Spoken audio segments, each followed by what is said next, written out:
Thanks for leaving, Olivia said with a sneer as she glanced at me. I just stared back silently. We're trying to save money on wages. We don't want someone who takes advantage of overtime pay in our company, Jerry added, looking satisfied.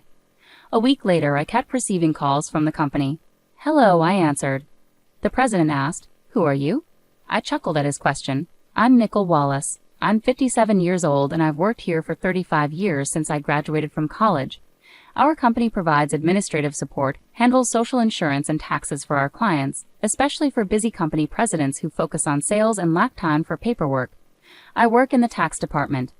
I earned my bookkeeping and tax accountant qualifications in school, which led me to join this company. Currently, I manage 41 clients, keeping me quite busy. Even though a part-timer helps with accounting entries, it's still a lot to handle. But I can't show any weakness. Our clients are long-term relationships, many of whom have faced tough times.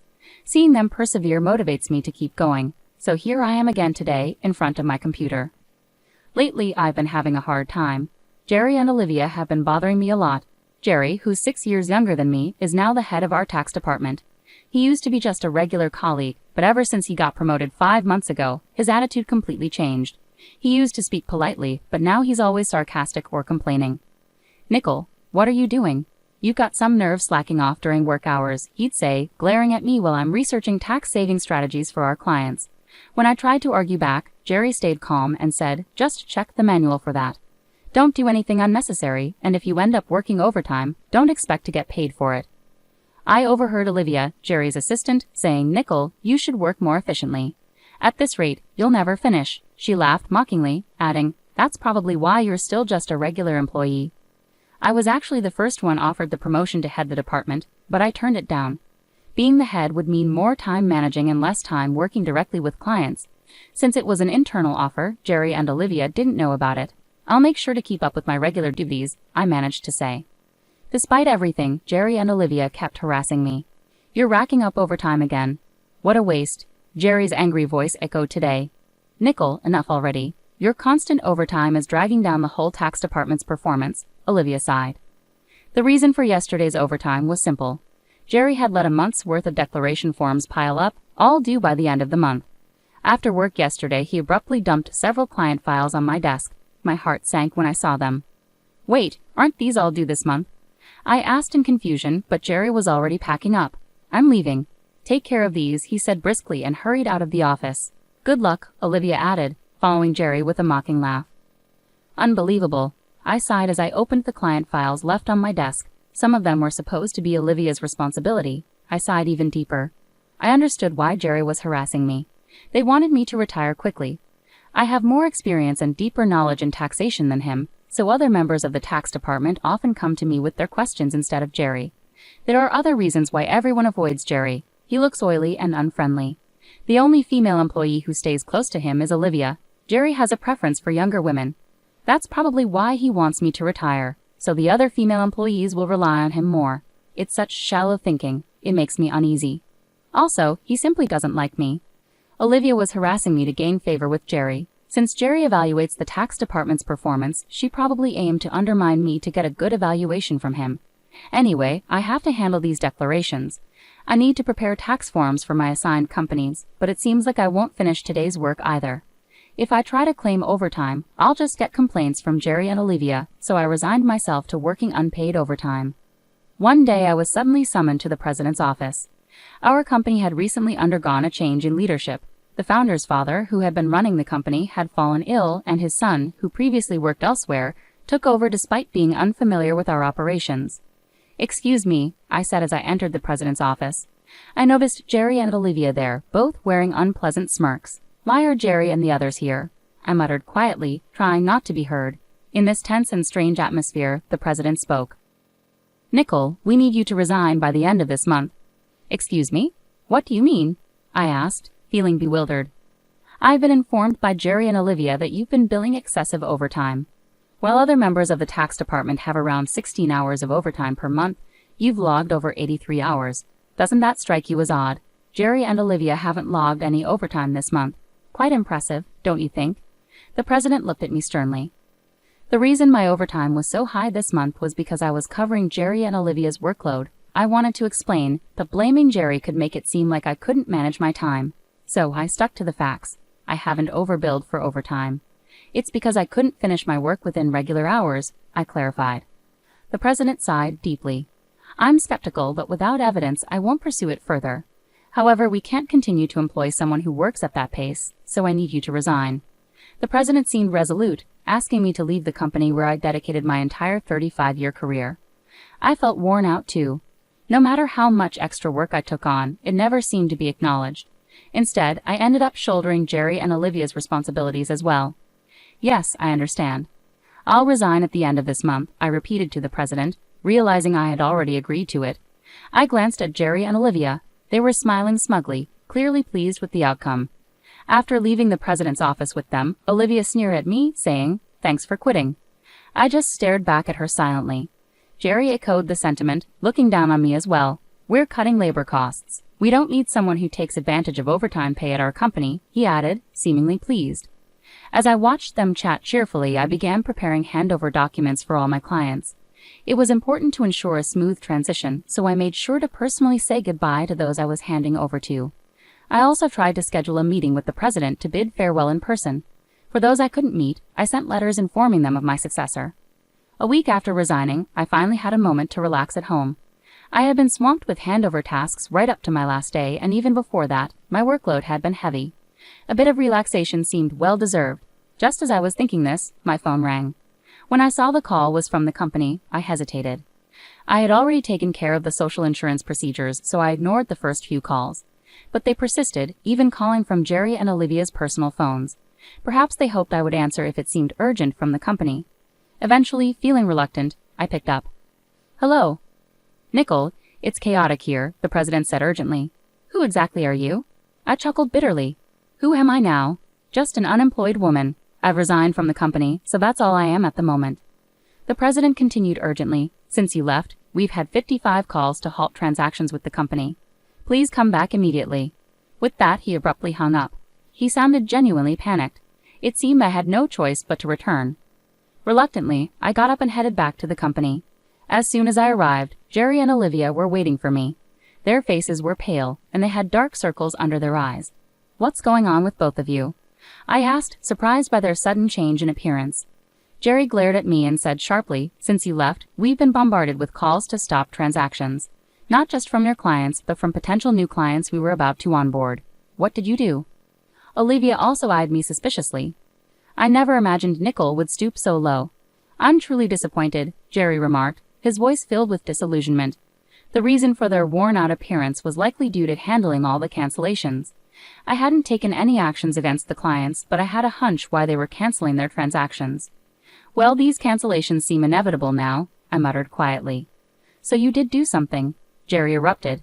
"Get to the president's office immediately." He then hurried me along to the president's office, with Olivia following closely. "President, I brought her," Jerry declared forcefully as he swung open the door, with Olivia entering hastily behind him.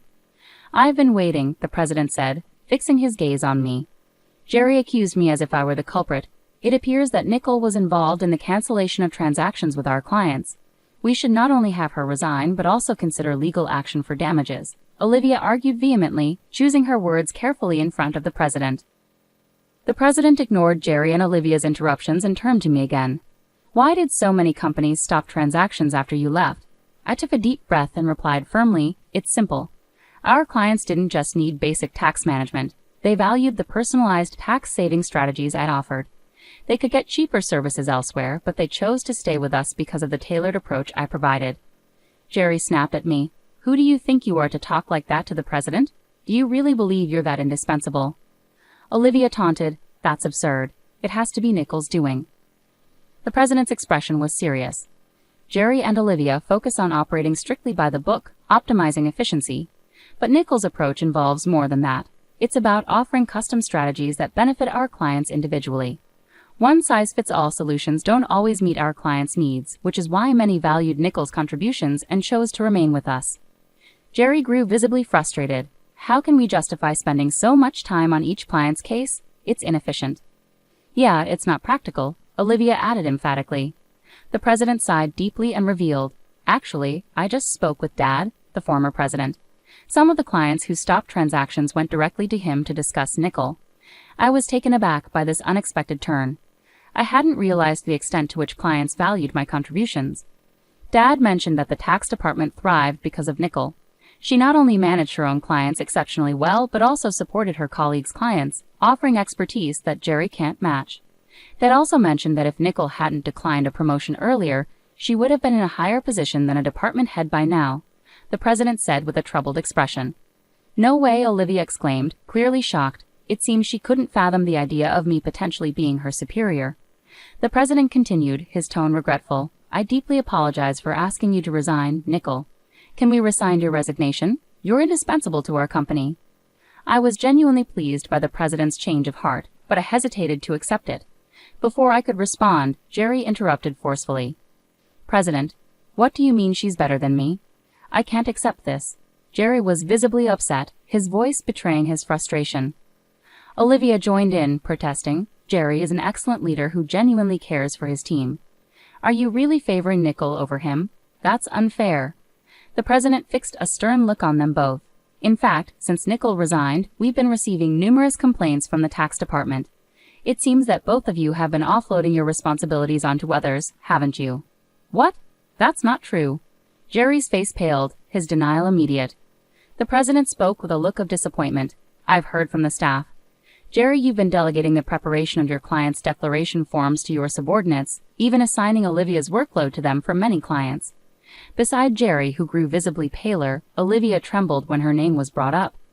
There have been reports that you shifted your responsibilities onto Nickel before she resigned.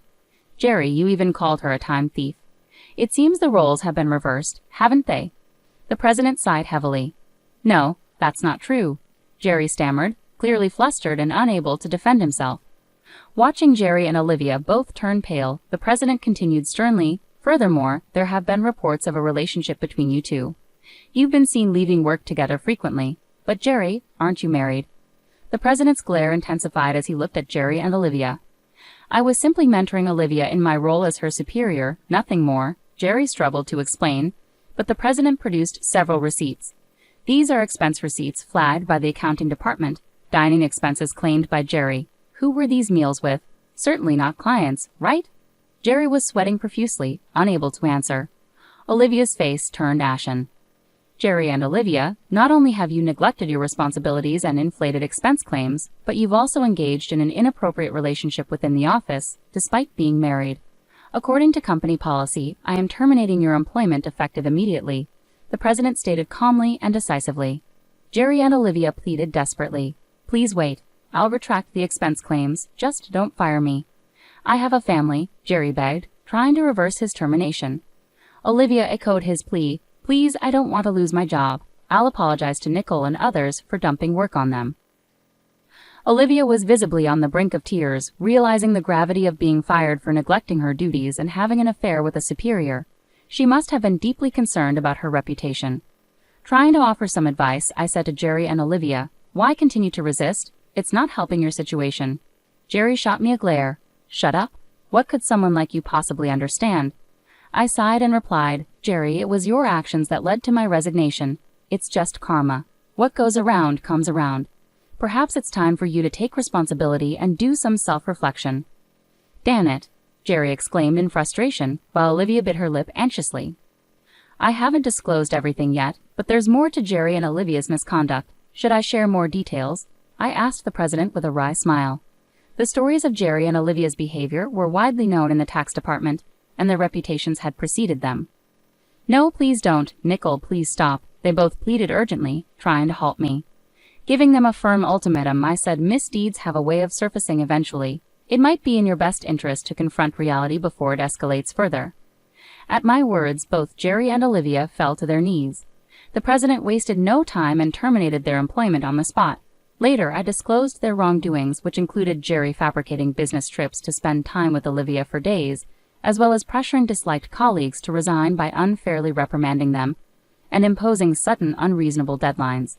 Former employees who had resigned had asked me to keep quiet initially, but now that they were happily employed elsewhere, I felt it was appropriate to speak up. The president was incensed by the revelations. He expressed his anger by docking their final salaries and announced plans to conduct a thorough investigation into past inflated expense claims. Tearfully, Jerry pleaded with the president, "Please don't dock my salary. What will I say to my family?" Eventually, Jerry's affair with Olivia came to light to his wife, resulting in their divorce. Both now faced claims for compensation in the divorce proceedings. For some reason, Jerry reached out to me, pleading, "Please, can you convince the president to reconsider the termination? Olivia and I are in serious trouble now." Jerry and Olivia were having a hard time finding new jobs because the tax industry is tight-knit. If you mess up, everyone hears about it, and that makes it tough to get hired elsewhere. They really need money for their divorce settlement and living expenses, so they're doing manual labor on construction sites now. It's a big change from their usual office work. Olivia calls me crying often, saying, "Nicole, please help. I just wanted a raise and a better life," she would say tearfully, but I couldn't bring myself to help. I still vividly remembered the stress and problems they caused me. I would say to Olivia, "You made your choices, now you have to deal with them," I explained. "You can't expect sympathy when you never showed any to others." "But it's so tough," Olivia would cry. "I never thought it would turn out like this." "Actions have consequences," I replied.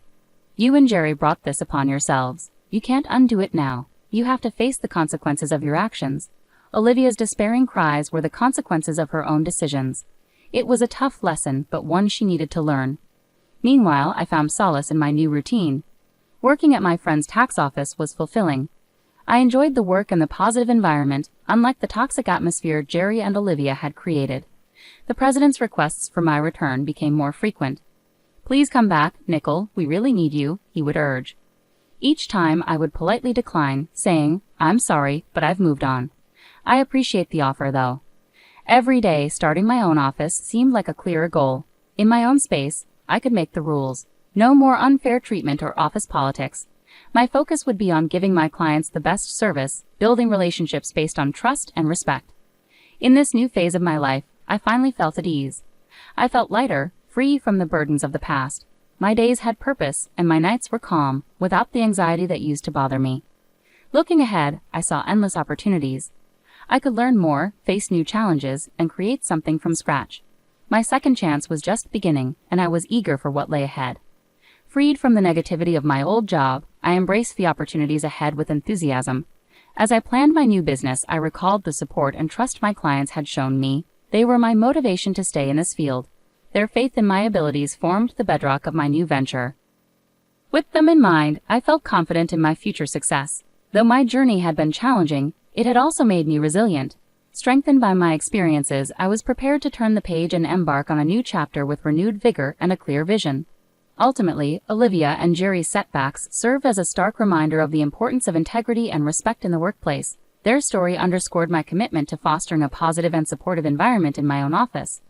Moving forward, I carried the knowledge that I could overcome any obstacle. My determination and resilience had brought me this far and would continue to guide me in the future.